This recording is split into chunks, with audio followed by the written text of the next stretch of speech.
Do you think they're stupid?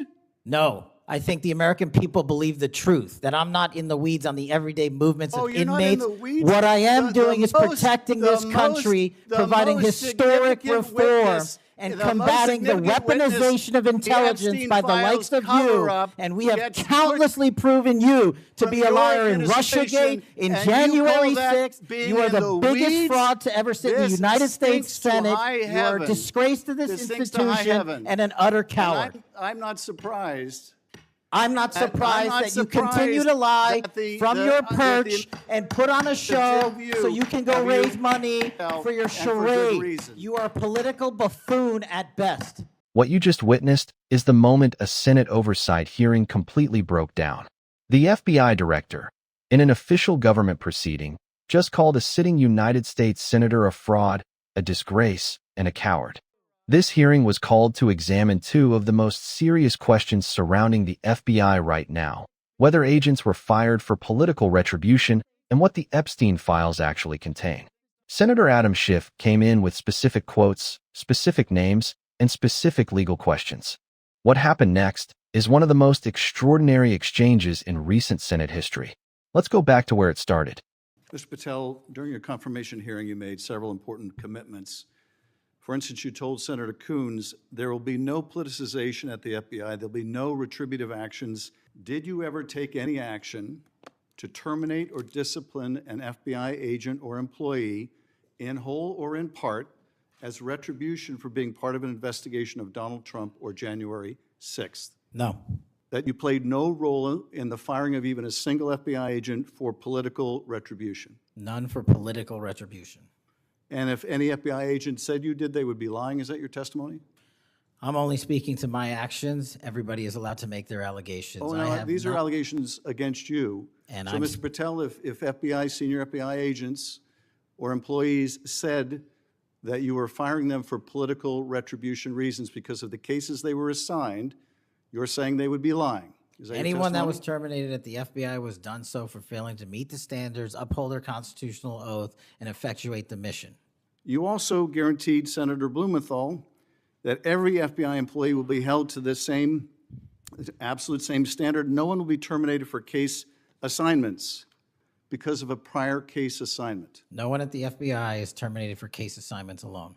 Well, I'm asking about you, Mr. Patel. Did you, in whole or in part, terminate anyone at the FBI because they worked on the Trump investigation or because they worked on January 6th? No one at the FBI has been terminated for case assignments alone.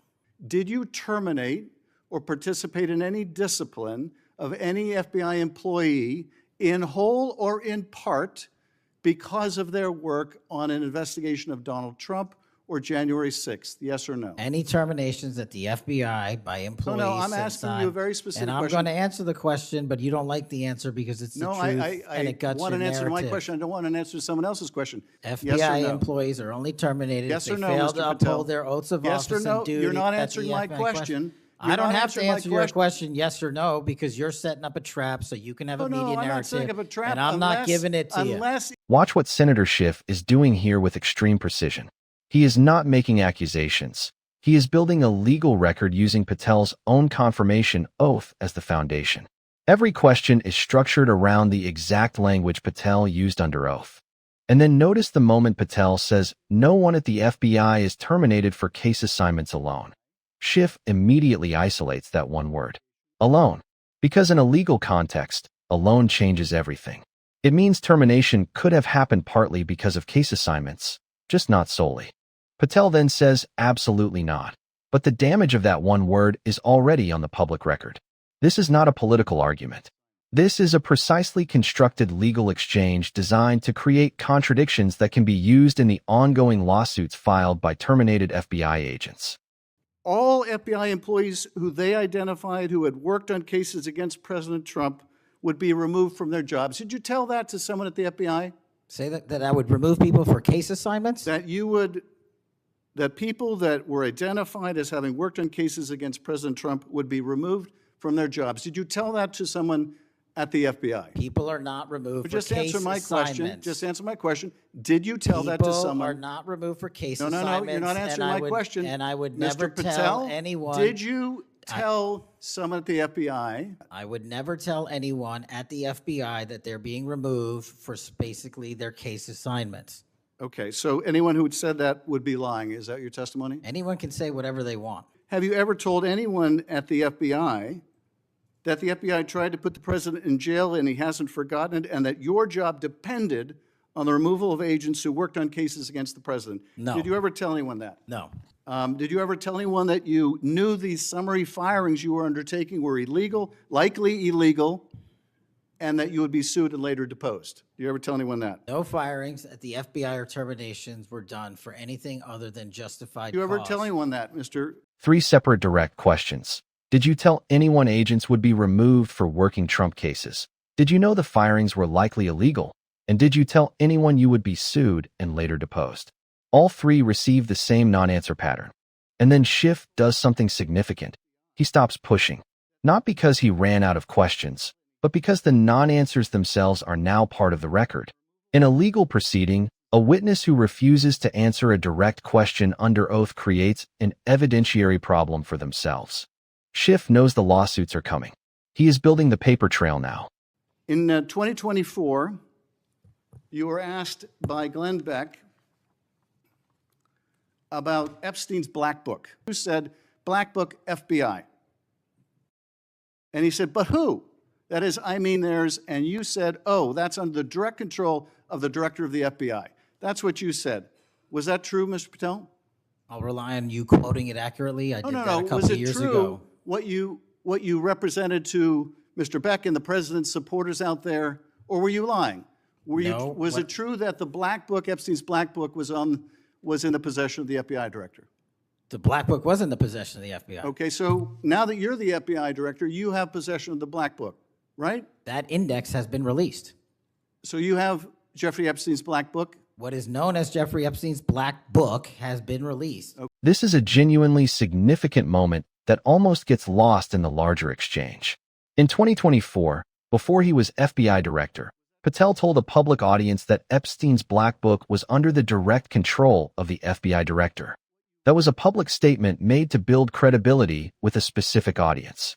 Now that he is the FBI director, that statement becomes a legal commitment. Schiff is not asking about the Black Book to embarrass him. He is establishing that Patel made a specific public promise about transparency on Epstein before taking office. Everything that follows is measured against that promise. Up on Senator Kennedy's question, because he asked you, you've seen most of the files, who, if anyone, did Epstein traffic these young women to besides himself? And you said, himself, there's no credible information, none.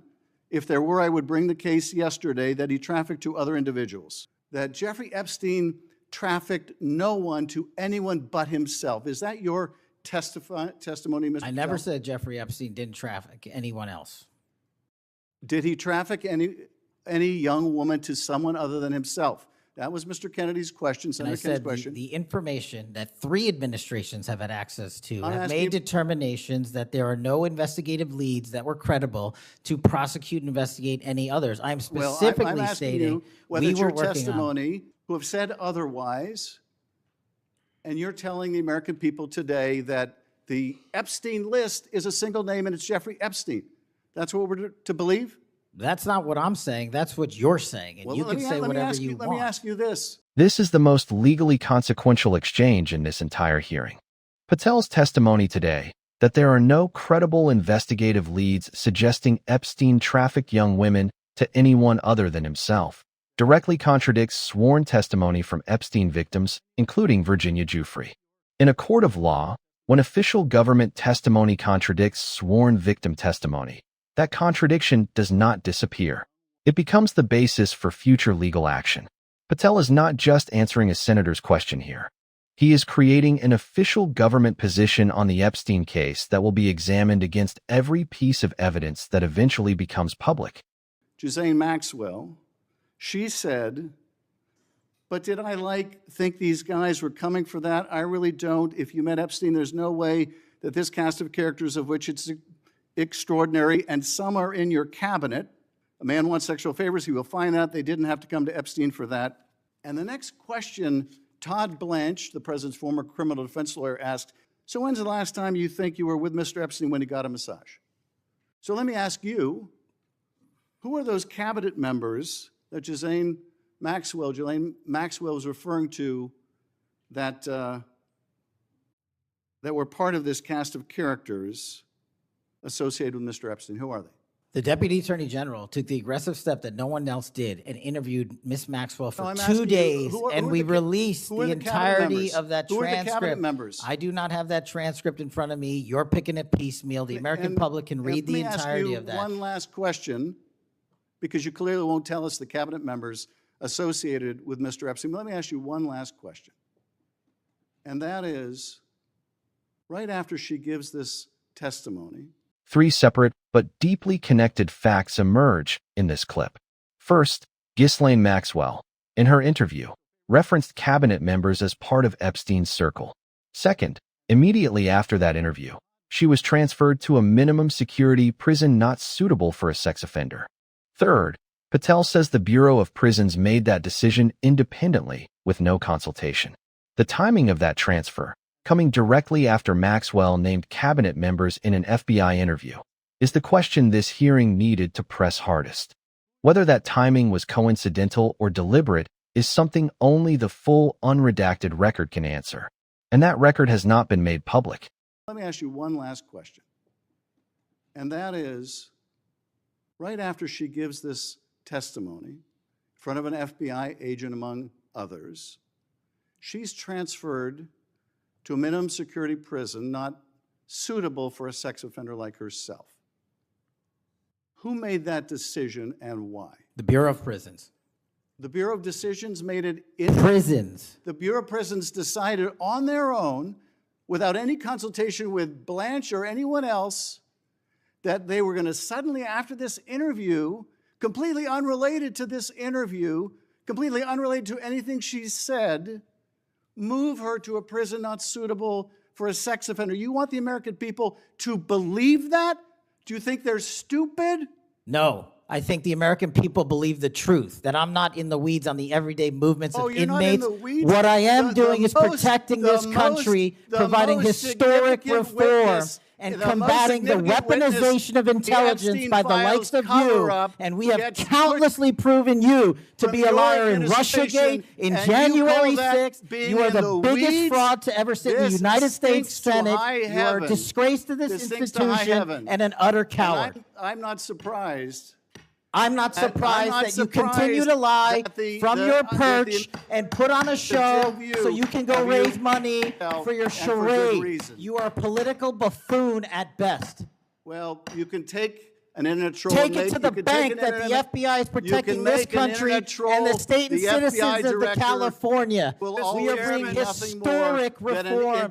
Point of order. But all you care about is a child sex predator that was prosecuted by a prior administration, and the Obama Justice Department and the Biden Justice Department did squat. And what did President Trump do? Bring new charges courageously. And what have we done? Chairman, you said I'm the most transparent FBI director in history. 33,000 pages of information to you. I challenge you to say anything credibly to the truth. Go ahead and run to the cameras where you want to go now. Both of you be quiet. Everything Patel says in this clip will follow him permanently. An FBI director calling a United States senator a fraud, a disgrace, a coward, and a political buffoon in an official Senate proceeding on the public record is without precedent in modern American history. But look at what triggered it.